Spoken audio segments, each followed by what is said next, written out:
Dean Speaker Series. And before I pass the baton to Dr. Jen Pekoski, our research officer at Brescia University College, I wanted to take a minute to welcome all of you. I know that these are extraordinarily busy times and you are all juggling a lot of grading and a lot of finishing the semester, but this is exactly when it's time to join your colleagues and to share with some inspiration. And I know that that is what Dr. Kirk is going to offer for us today. She really is an emblem of what the Dean Speaker Series is all about. We started this last year, and a primary goal was to bring us together to talk to each other about our research in a more formal way than a brown bag lunch, for example, so that we can begin to think about the synergy, the connections across our disciplines, the way that we might reach out and have a conversation during less busier times to think about research agendas and where we might push our agendas to be more aligned. And so the speaker series is really for us. It's about us and for us. So I hope you take it in that way with your cup of coffee and sitting back to think about Dr. Kirk's efforts. The other purpose with the Dean Speaker Series and as part of our research agenda was very much to think about student-facing opportunities for our research. So scholarship of teaching and learning. And as Dr. Kirk is very much a part of the SOTL group at Brescia, she brings with her that, that energy, that while we're thinking about our research, we're thinking about our students. And for all of you, I know your research ends up slipping into your lectures. And I hope that these moments are an opportunity to remind you to be comfortable being intentional about it. I know you're a modest group, and so you probably feel uncomfortable talking about your latest article, but you shouldn't. Your students crave it, and they want to associate with you in those ways. So please, as you're thinking about your courses next semester, make time to talk about what you are doing and how you are doing it. And I really celebrate that. Finally, I think that the research plan really identifies a niche for Brescia University College faculty to be public intellectuals. And this is a place where we're not only reaching into our classrooms to be intentional about the ways we articulate our research, but we're also outward facing. And more as we see the tearing down of the ivory tower concept of a university, I think we should welcome how we can make a difference and serve the city. So that effort to try and translate our research, often from very specific language, very discipline-focused concepts, to be available and accessible to the wider communities so that Brescia becomes the obvious place to serve the city. So those are just a few thoughts to set the setting of our talk today. I want to welcome all of you. In addition to the faculty that we have and staff, we also have members of the board. We have a former board chair, Karen Friday-Field, and I warmly welcome her. Welcome all of you. Gwen Dubois-Wing is a member of the board, and I see her. And if I've missed others, I apologize. I'm taking a quick look. You are all wonderful, and I'm glad you're here. So with that, I'll pass it on to Dr. Jen Pekoski to introduce Heather today. Hello, everyone. It is my pleasure to welcome you to the Dean Speaker Series and to introduce Dr. Heather Kirk. She is an associate professor of French here at Brescia University College. She is the Alt Center Faculty Scholar for 2019-2020.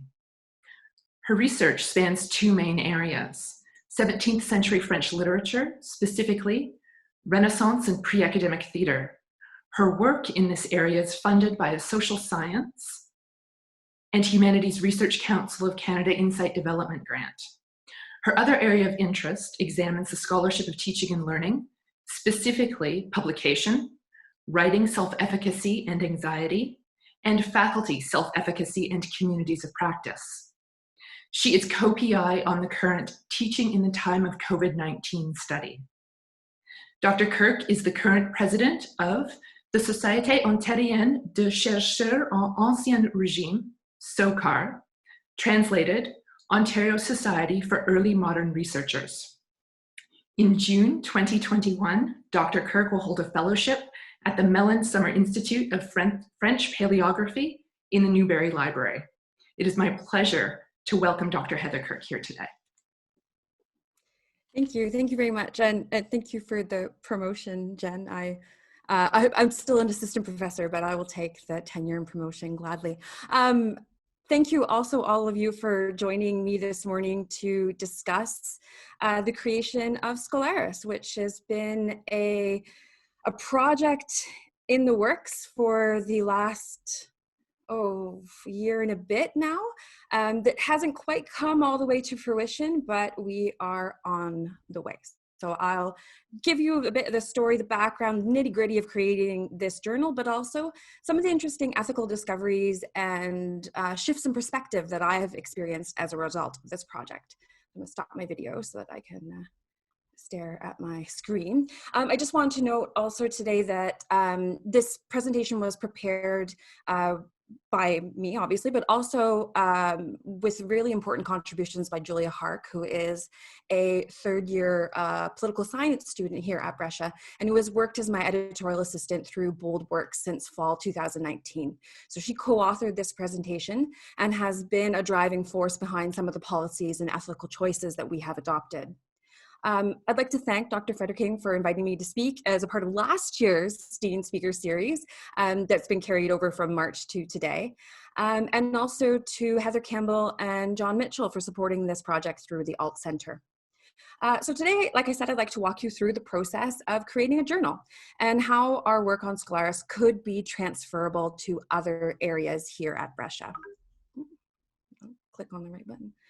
So I currently am on a teaching stream position in the French Studies program here at Brescia. And in our program, we offer a French for Teaching module. And this teaching experience kind of has begged a question of how could I gain experience and knowledge in teaching and learning despite not having a B.Ed, an M.Ed, or an Ed.D, and honestly not really willing to undertake that work at this point in my career. In March 2019, Heather Campbell created a scholarship of teaching and learning group, which is still a community of practice through which a small but dedicated group of Brescia staff and faculty meet every other week to discuss our interests, to support our projects, to chat about teaching and learning. And I joined this group without really having any idea of what I was doing, where I was going, how I could contribute, and really what it meant to do SOTL in my field.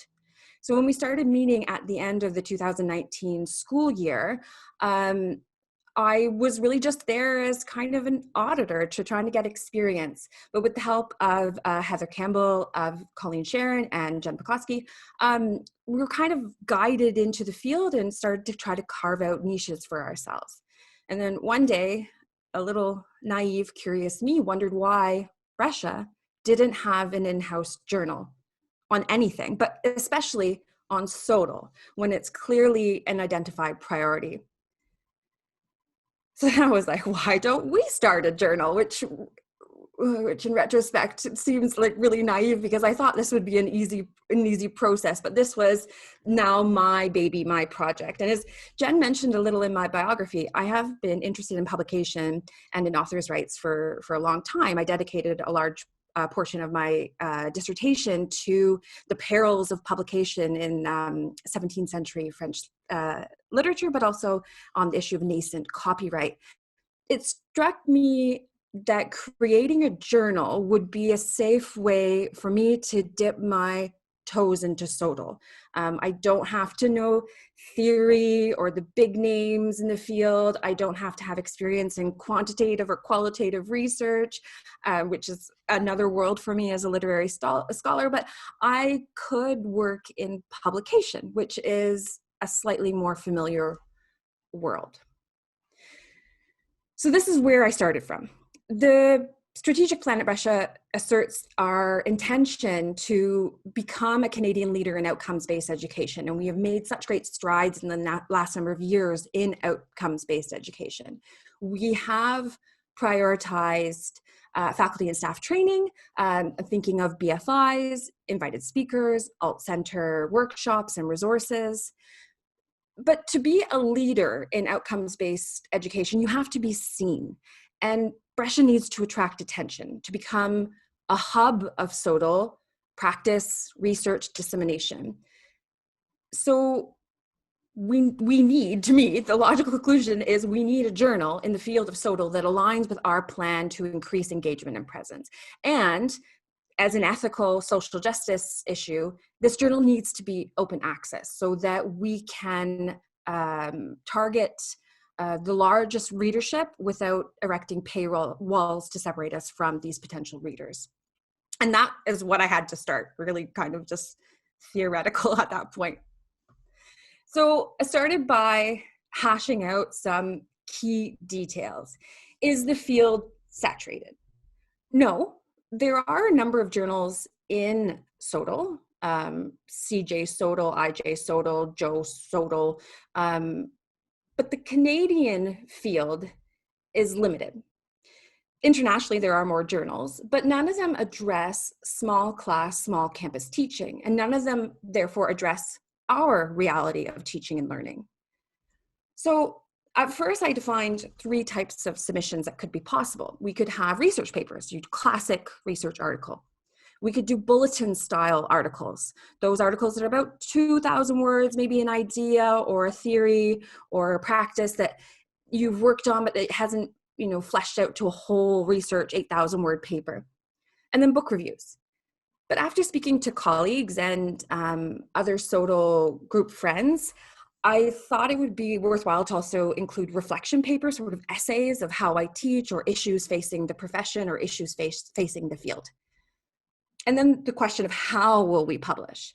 This has to be open access all the way. I had guest edited an issue for a journal founded and edited by Servan Woodward at French at Western. So I knew that there were options at Western for hosting an open access journal. So that's the information I had to start. Their field was wide enough for us. There's not too much in Canada. No one's doing small class, small campus. We could publish pretty much any type of written material, and we should do it in open access. But what will we call it? I came up with Scholaris, and I still sometimes wonder if this is a good name for the journal, because when I look at the names of the journals that I kind of just enumerated earlier, it seems a lot of the SOTL journals are acronyms: CJ SOTL, IJ SOTL, Joe SOTL. But those titles, those journal names aren't inherently bilingual. And my goal for this journal is that we be a bilingual publication. So I wanted to use a name that didn't favor one language over another, that is simple, memorable, easy to pronounce, and related to the field. So Scholaris. This is the logo that I made in Canva one afternoon. I am not a graphic designer, and at some point I might splash out for one so that they can make something that's a little more striking, but it hasn't been a priority for now. But this is kind of a good place to start. We've got a name, so now we've got to go onwards. The platform. Heather Campbell and I met with Kristen Hoffman at Western Libraries to begin the process of creating the platform. It was good to go with a second person because it was honestly an avalanche of information, and having another person taking notes and asking questions just really set us up in a good place to get going. So Western uses what's called OJS, Open Journal Source, to host locally edited journals. And Western hosts currently 30 open access journals. So Kristen took us through the process of creating the site, of registering a domain name. So we have a domain name, scholaris.ca, although it's not live right now. And she also gave us suggestions on Creative Commons licensing. And then we set up a memorandum of understanding between me as the founding editor and Western Libraries as the host of the journal. There's still some customization to be done on our site. OJS is great because you can integrate any CSS template that suits your aesthetic. And you can also integrate plugins that are appropriate to the final visual that you're looking for, or what type of metadata or metrics, or any of those plugins for citations. OJS is really adaptable for that. So the site still does need to be launched. as it is currently set to private, so that we aren't receiving any submissions while things are still ongoing. But OJS is really easy to use. I am not the most computer savvy person, tech savvy person. I get by with the software that I know really well. So I was a bit leery about diving into a new platform and then having to manage that, but it is really user friendly. And Kristen is an amazing resource, always available to help, and often sends invitations to the journal editors at Western for events and for networking opportunities. So it's a great way to make a little community within the local open access world. So when I proposed my faculty scholar plan, I had this plan of attack in mind. I was like, oh, I could set up the journal in summer 2019, and then September we could do a call for papers or for contributions, and then in January we'll have our first issue, and then in April we could bounce off Campuses Connected. And yeah, I honestly clearly had no idea what I was talking about. I discovered really quickly in summer 2019 that this was not a one-person project, that I was going to need help. Heather was helping me as she could, but honestly, with her responsibilities and the Alt Center, it wasn't feasible for her to dedicate too much time to helping me set up this journal. So help came in the form of a brilliant Brescia student who, as I said earlier, joined the project through BoldWorks. So Julia is actually here today, but when she joined the project, things really started rolling. And again, I think it's that collaboration networking that is key to success in setting up a journal, and really in any big project like this. Having an editorial assistant made me a lot more accountable. It made me get these kind of nebulous, abstract ideas out of my head and into reality. I had to define my ideas, explain my thoughts, plan our approach. So poor Julia, when she joined in October 2019, got a 3-page letter that I drafted in Word with a list of tasks that needed to launch the journal. And we're not through them yet. I think we're on page 2, but so we're still working through them. So when I look back at this timeline that I proposed, I just think of how naive and innocent I was, because there's just no way. Maybe if you did it full time, but you need help and you need time and you need resources. So how do we launch? I've got my 3-page document of tasks to launch. So a good journal, and any of you who have published or have experienced trying to choose a journal through which to publish your research, you know that a good journal has clear parameters to guide its contributors. So I don't want to face desk rejections as an editor. I don't think that is fair to researchers who have spent valuable time preparing their research and submitting it with a lot of hope that it be published. So I think that it's important as an editor, as an editorial board, that the Scholaris site clearly defines its place in the field, so that researchers know that our journal is the right venue for their publication. So we have to define. Oh, there are so many definitions. To define the scholarship of teaching and learning, you have to define small class, you have to define small campus, you have to define author, copyright, scope, conflict of interest, author's guides, tons and tons of things. But I'm going to concentrate on a few main definitions that we started with. So first, our aim. Our aim is to cover research that fits into the big tent. And that's an expression that Heather Campbell uses quite often that I've adopted, although I don't know where it comes from originally. Big tent notion of scholarship of teaching and learning, in that we accept any paper that focuses on teaching and learning in the post-secondary sector, as long as they address small campus and small class post-secondary experience. So we are open to discipline-specific research, to program development research, to extracurricular research. It really, anything fits within our framework of scholarship of teaching and learning. Next, we had to define our contributions and our scope. So the scope, I always look at it and just think, I don't know, it says a lot of buzzwords in publication, but again, it goes back to the idea of big tent, that we're open access transdisciplinary, that we define small campus, small class as fewer than 60 students in the class, fewer than 10,000 students on campus. So it wouldn't be appropriate for someone doing work, let's say on one of those super bio courses at main campus, 1,200 students in the course, to propose an article to our journal. The big tent, again, like I said, goes from everything from classroom and pedagogy to curriculum development, evaluation, institutional, libraries, extracurricular, and then our contributions include book reports, traditional research papers, essays, and then the little bulletin format. The goal is to be bilingual. I think it's important in the Canadian context to represent both languages, but we will not translate a manuscript. So you can choose to submit in whichever official language suits you, and abstracts will be in both languages. So then we had to define authorship. And I think this is a really important and perhaps, I don't even know how to say it,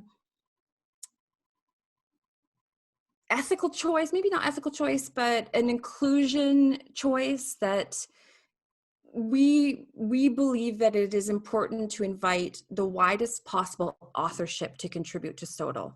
That if you are working in higher education in any capacity, or if you're experiencing higher education in any capacity, you are invited to publish with us. You belong with us. So if you're faculty, great. If you're a student, great. Educational developer, librarian, student development professionals, everyone is welcome. And I think including a diversity of voices, a diversity of professions will only enrich the research that is produced and that is published in Scolaris. And this is actually where things really started getting interesting for me. So I had given Julia some articles and names in SOTL for her to explore, to build background in scholarship of teaching and learning. And Julia read 3 articles written by Peter Felton about the role of students in SOTL, which is how the authorship angle really became the heart of our ethical concern in Scolaris. So this is actually a screenshot from an email that Julia had sent me, and I had asked her if she could come up with language on how to better include students in research. And based on her readings, she proposed all these great sentences that talk about the importance of students' perspective and engagement and collaboration and the notion of opportunity. And I think that's all the things that we celebrate at Brescia, we try to incorporate in our courses, and that need to also be reflected in the research produced in this field. So based on some of the language that Julia proposed, we added that sentence about encouraging contributions from student researchers and student collaborators, as well as listing students specifically in the group of people or authors that we are addressing, so that there isn't a doubt. If you're a student at any level, whether you're working independently or collaborating with another academic professional, you are welcome to participate in this discourse. Julia also identified a list of keywords on student collaborators and student collaboration from her articles, and I still look at this list and think, it's almost prescient, because I think this was from November 2019, and there are so many words here that resonate, especially after the summer that we have had in social justice movements. So Julia's work on including students and highlighting the importance of student researchers and student collaborators opened a sort of can of worms for me. And I started wondering how I could better include students and invite them to participate in my research, kind of bouncing off what Loretta said earlier, as more than just research assistants as more than just the dog's body workers that we often, I don't want to say use our students for when they're research assistants, that they can do more than just those sometimes menial tasks that we assign, and that it's important to collaborate with our students. It is a social justice issue, and if we want to better represent a diverse, sometimes marginalized or underrepresented population, we need to directly engage with that population. And so, like I said, this was the opening of the can of worms, opening of Pandora's box, because some of the keywords that Julie identified resonated with other social justice issues that the Academy is currently facing. So we have an opportunity in SOTO publication, in publication in general, especially open access, to empower marginalized and underrepresented voices. If there isn't a paywall, if there aren't fees that impede someone from publishing, we can attract and encourage authorship and research in groups that have been historically marginalized. We can engage with researchers who are not often invited into our dialogue, and in doing so, publish a diverse field of authors from more than just the professorate. So we can collaborate with students, with early career researchers, with colleagues from professions that are academic adjacent or alt-ac, so that we are enhancing and empowering other voices than just those tenured professors who are lucky enough to be sitting on a large grants that allow them to do the very expensive open access publication. I think for me, this past summer was eye-opening. I'm thinking of the Black Lives Matter and Indigenous activism that obviously happened at a societal level, but was also very present and is still present in the Academy. And as a white settler Canadian, I had to start questioning how I was contributing to marginalizing voices. So if I am not explicitly inviting underrepresented voices and deliberately muting my overrepresented voices, then I'm contributing to the problem. I began to think more about these ethical issues of publishing. And when we collaborate and step back, we can allow other voices to resonate. And kind of in that, I don't know, fortuitous series of events, I was pointed in two directions. First, I learned about COPE, and then I learned about credit. And it seemed that the stars were aligning to hopefully make publishing, especially academic publishing, a little more ethical. So COPE.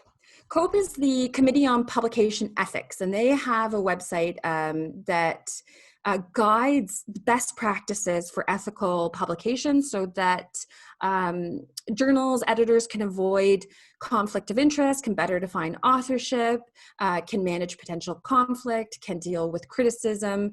And I think my biggest takeaways, Julia prepared a wonderful document, a 3-page summary of the COPE publication ethics. The biggest takeaways for me are that we need to manage potential conflicts. We need to clearly define authorship and contributorship, and that we need a way of correcting, revising, and retracting articles after publication. And I'm thinking of the article that came out about science, female STEM researchers that has just been a gong show in publication for not having proper revision and retraction as soon as the article was criticized. So I think there are important ways of dealing with criticism, with misinformation, with bias, with conflict of interest, and these are policies that we will implement with Scholaris. Another really important aspect of ethical publication is recognizing the work of contributors. Jen Pekoski actually told me about credit, and what suddenly seemed like the mechanical process of creating a journal now was a lot more oriented towards fairness. And I think this is my middle child at play. I like things to be fair. So if we're to support marginalized, underrepresented groups in publishing, we need checks and balances. So how do we ensure that people are recognized for their work, that big names who are typically given first authorship when they actually did very little are not overcredited, and librarians, data scientists, archivists, grad students, ERC, staff members, people that contribute to scholarly output are actually recognized for their work.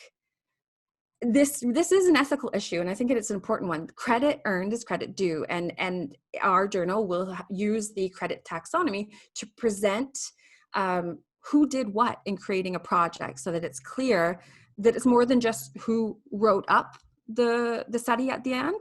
It's all the hands, all the minds that contributed to building the project.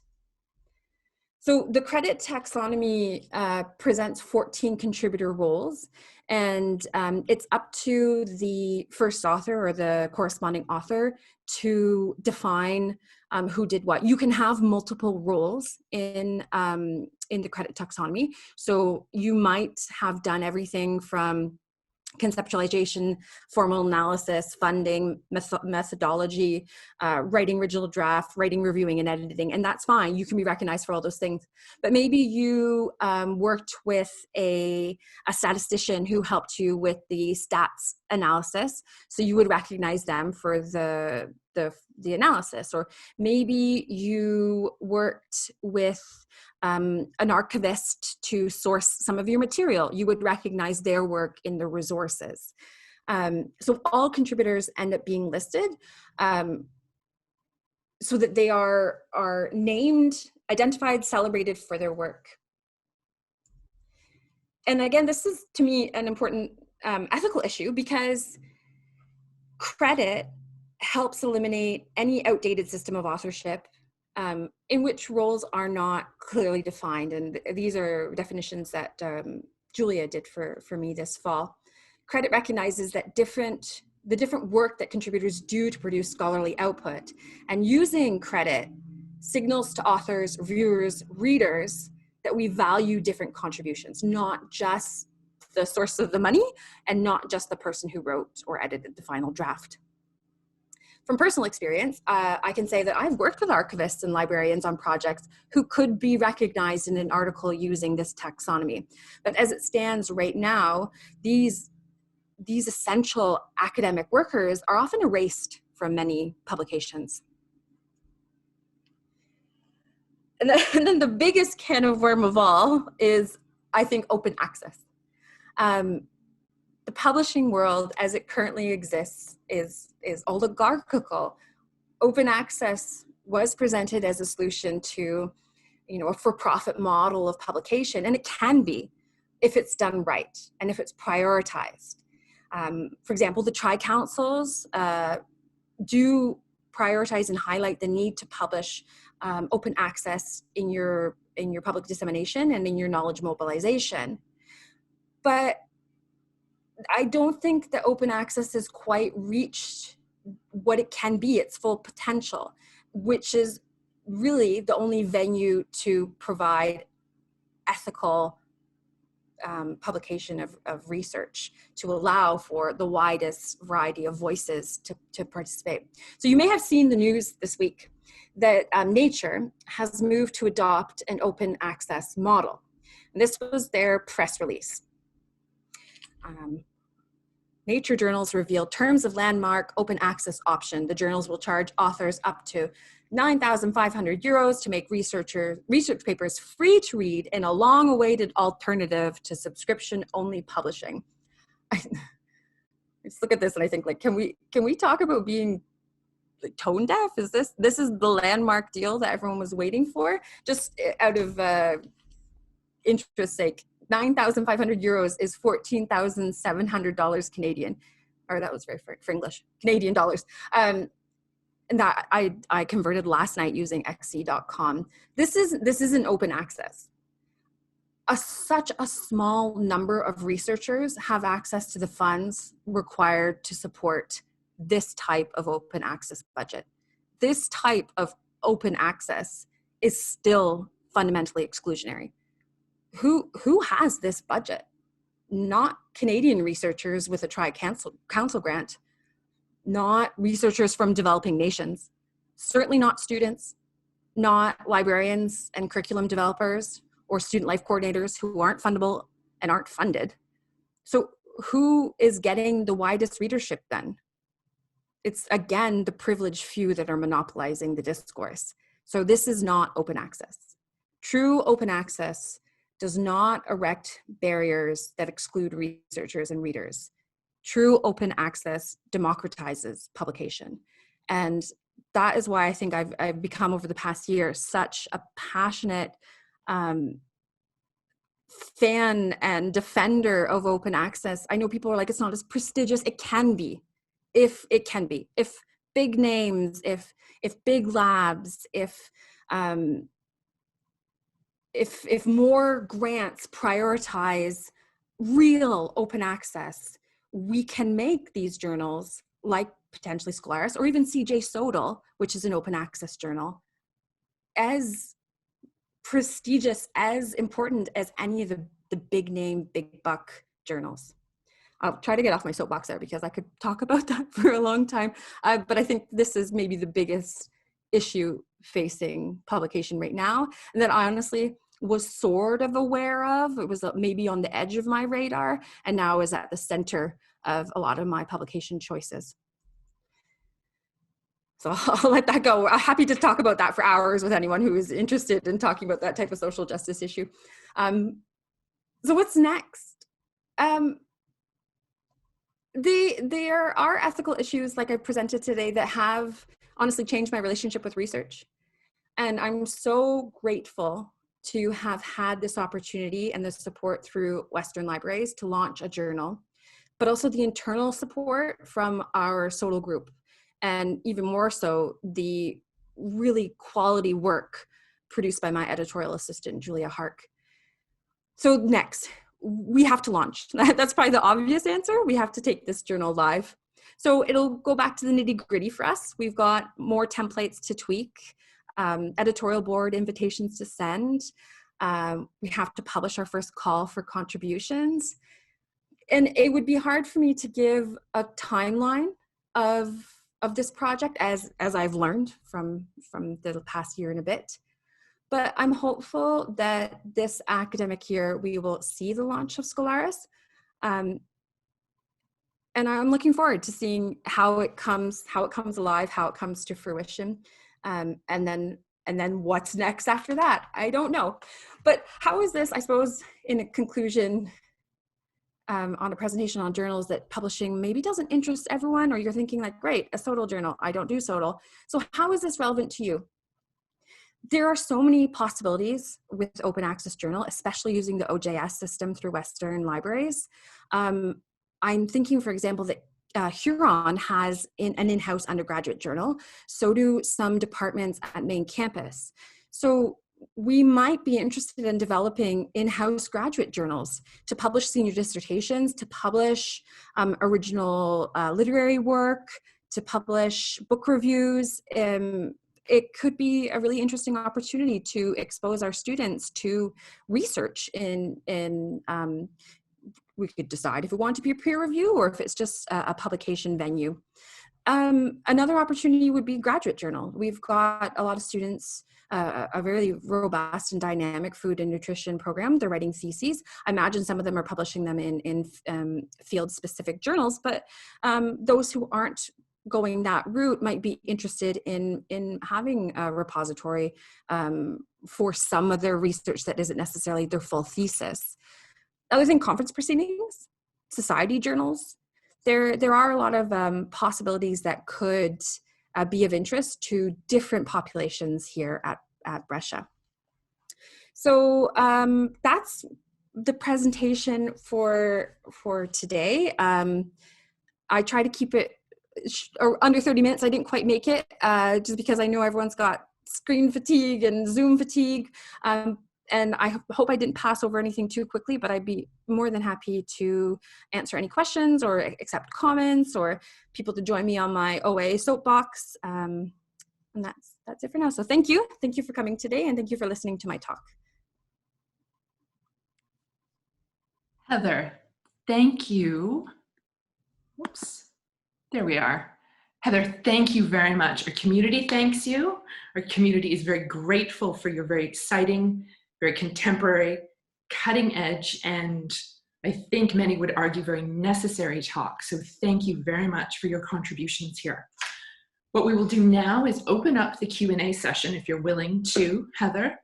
And what we can either do is people can pose their questions in the chat box, and then I will share them with Heather, or we can have individuals unmute themselves and ask.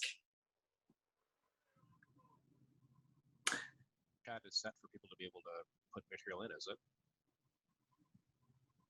When I look at the chat function, all I can see is that I can chat privately with you. I can't see that I can chat publicly. Yes, Dr. Grace, yes. If you wish to pose a question in the chat, you will share it with me alone, and then I will moderate the chat. But since you are unmuted now, if you have a question for Heather, you can pose it now. I was glad to see you address the whole ethical issue of so-called open access, because you're quite right that in most cases it's a total fiction. I'm wondering what you think about the tension between, in effect, the professional necessity to publish in order to advance one's career prospects and those sorts of economic realities. Do you have any thoughts about the real difficulty that puts especially junior scholars in? Yeah, I think that it is especially difficult for junior scholars, but not even just junior scholars. It'd be scholars at any I hesitate to say underfunded, but any of those, I think especially in the American context, the public universities that are maybe short on research funds, or in the developing world that really just, you know, they don't have the currency to compete with a publication fee in euros or American dollars. I think that the financial barrier, it might be a reason why we do see a sort of professional exodus, people that are just, that publish and perish, they publish or perish, they know that they're going to perish, they don't have the tools, the resources to publish, so leave academia, go on to another career. I think I see it especially on Twitter. I don't know if anyone is active on Twitter. There's in academic chatter on Twitter, there are a lot of people that talk about that publication grind wearing them down, and that they left academia as a result. And I think bearing a financial burden on top of already the other stressors that you might have as an early career junior faculty can very obviously be the straw that breaks the camel's back. Thank you. Great, thank you very much. Dr. Lebert, you were posing a question. If you would like to unmute yourself.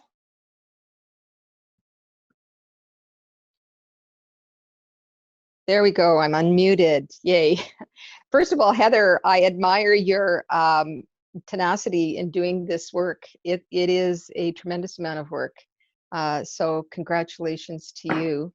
I have a couple of comments. One is just to be aware that Western or scholarship at Western is a repository already that is available to all of us, including graduate students, to post their theses. Not sure about undergrad work, but it is internationally recognized, and there are a lot. It is open access, so I know when I take a look at my monthly downloads that there are people all over the world in countries that can't afford to be buying the library holdings that we have. And so I would hesitate to duplicate something that is already readily available to all of us, including our students. I don't know if somebody knows about the undergrad students, but my other question, so I wouldn't want to duplicate that. The other question is, so a lot of what you had said absolutely resonates with me, but I do have a question. How do you compensate for the labor that goes into a journal? Open access, and it's going to be free to everybody, but there has to be a network that has to support it. There has to be somebody who manages the network. There needs to be editors, and there needs to be, I mean, there's just so much labor that goes into a journal. How does that get compensated? And to make it actually a nonprofit. And so I think it's, you know, you need to think about how do you make it on an ongoing basis. Thank you for both questions. I'll answer the second one first. What I have seen in perusing many an open access journal at this point is that one of the strategies for dealing with the distribution of labor and effort is to have very large editorial committees and to have multiple editors. So you'll have an editor-in-chief and then maybe 4 or 5 associate editors who help delegate the work, and then an editorial committee of 30 to 45 researchers, so that no one is being requested to do too much free labor, because you're right, if we're not charging, that means that people are doing the work for free. So the idea is that if you collaborate, if you create a large enough network, the work can be more fairly distributed, so that no one person is doing too much work. The other thing we can do, especially at Brescia, is I have one editorial assistant right now, Julia, who's been great. If and when the journal is off the ground and needs more help, it would be a venue for offering the opportunity to work as an editorial assistant to undergrads at Brescia who are interested in pursuing a career in graduate studies, but maybe in library studies or anything information literacy wise, that they could gain really important professional experience while being paid through the Bold Works program. Your first question about scholarship at Western, I could be wrong. I don't think they publish undergraduate theses. The other thing is a journal can get an ISBN number so that it can be recognized as a publication and then appear in catalogs in a way that I don't think scholarship at Western is cataloged. You would have to search, Google search, and land on the scholarship at Western hit, whereas if the journal is registered ISBN and then Western Libraries takes care of all the metadata so that it gets tagged properly, it would appear in any of your major catalogs. So Omni in Ontario, but also I'm a lot more familiar with humanities databases, but like MLA International or JSTOR or any of those databases, it can appear in those because it's cataloged as a journal. Right. I thought you were saying, in addition to this journal, future things would be, you know, something where you would publish. Sorry, so I misunderstood that. Oh no, so I might have the next. Yeah, this isn't so much me next. I think one journal is enough for a lifetime.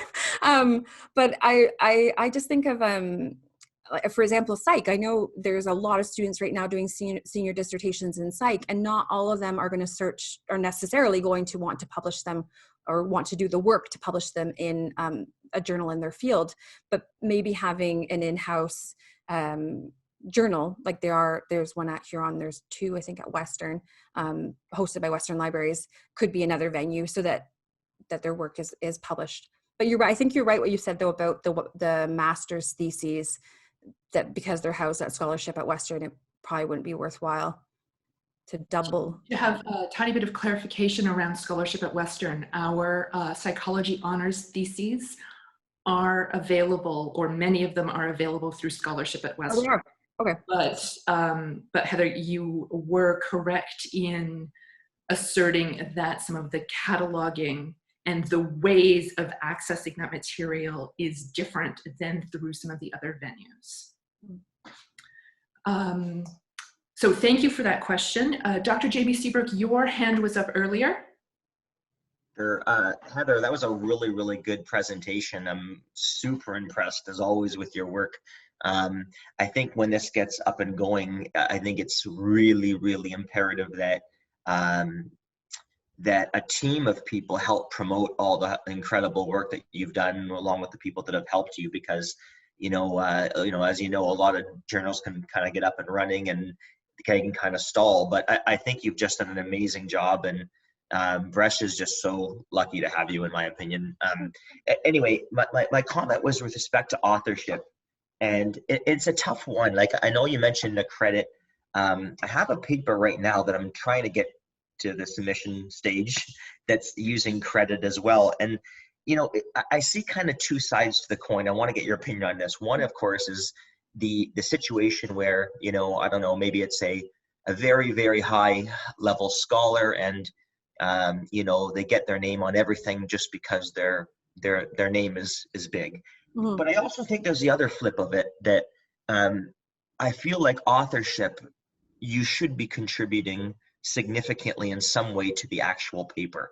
So the reason why I say that is for example, you gave the example, this is just my opinion on statistics. I feel like someone who runs some basic statistics doesn't do enough for authorship unless that person has actually contributed to the paper. Just like if I had an undergrad student, for example, I'm just making this up, and I said, can you assist with a lit review? Well, maybe if that lit review is outstanding and I'm like, wow, this is incredible, but a lit review, unless, you know, that individual is going to contribute to the paper in some way. Anyway, that's just my opinion, and I'd love to get your thoughts on it. Yeah, it's such a curious thing to me, because in my field, my primary field in French literature, we publish alone. So I've always been fascinated by how do you actually recognize the work that people do when you're collaborating, and it never has seen something that's natural to me. That how do you put the order, and how do you recognize the contributions of different people in a fair manner, and that I think is part of the appeal, as this is a foreign world to me, working with collaborators in writing. I was just checking, The Lancet is a journal that has adopted the credit taxonomy, and I was hoping to click on an article that would show it really well so I could share it on the screen with you, but it does, and I think sometimes maybe the danger of the credit taxonomy is that you could end up with a really long list of authors. But I guess I would almost pose the question back to you then, Jamie. Is it problematic to have a very long list of authors, or?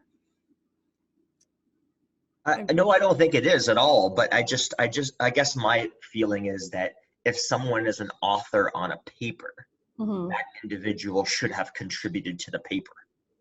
Do you know what I'm Right. saying? Yeah. That's my personal, the other thing is, you know, sometimes, Heather, you know, you'll submit to a journal and there'll be a checkbox, and every author has to meet, I don't know, 3 out of 5 checkboxes. Mm-hmm. So if this individual, I don't know, did a lit review, or ran the statistical analyses, or did the qualitative, but that was 1 checkbox out of 5. Yeah. Some journals would say, no, that person has not done enough for authorship. I'm just throwing that idea out at you, because I know it's a very, very tricky thing, and quite frankly, you know, I noticed research methods books all say different things about authorship, right? It's very subjective. Yeah, no, that's an interesting point. I'm wondering then if there is a way to blend. Because I mean, obviously, since we're still in the process of creating, this is something that we can definitely be a lot more flexible and reactive to. If there's a way to blend it so that you could have authorship, but also an acknowledgement of contributors, that maybe you acknowledge the 14 rules, but like you said, these 5 people did at least 3 things in the process of creating, or not. Yeah, sure. Anyway, to long story short, you were just a phenomenal presentation, Heather, and that was awesome. Thank you. Thank you very much. I think Dr. Seabrook has articulated some of the challenges around this, and some of the ways we really have to tease some of these concepts. We are quickly approaching the top of the hour, and I know that there are many, many questions waiting. I'm going to call on Colleen Sharon. Hopefully she has a short question, and then I think Dr. Frederick King will wrap us up. Perhaps some people will be able to stick around or ask Dr. Kirk later. Colleen. Well, Marlene actually addressed my original question, which was about the resources that are needed to support a journal in the long term. I know that Case Research Journal, which is self-published, they have a editorial assistant. They have a number of people.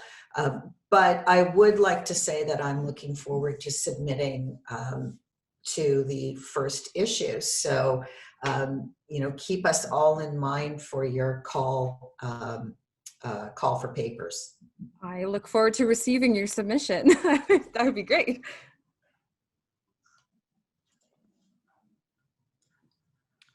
I'm wondering if Dr. Frederking is. I'm here, yes. I was trying to, yes. And that is the right way to end with that promise of collaboration and commitment. Again, thank you for your time this morning. And Dr. Kirk, thank you for your presentation, sharing your ideas. We will all join together and support them going forward. And our next lecture will happen on February 26th. Dr. Brenda Hartman will be lecturing on choline, a nutrient to know. And my learning curve will have to go straight up because I do not know whether I've even pronounced choline properly. So thank you so much for your time and have a wonderful Friday afternoon. We'll meet again. Bye.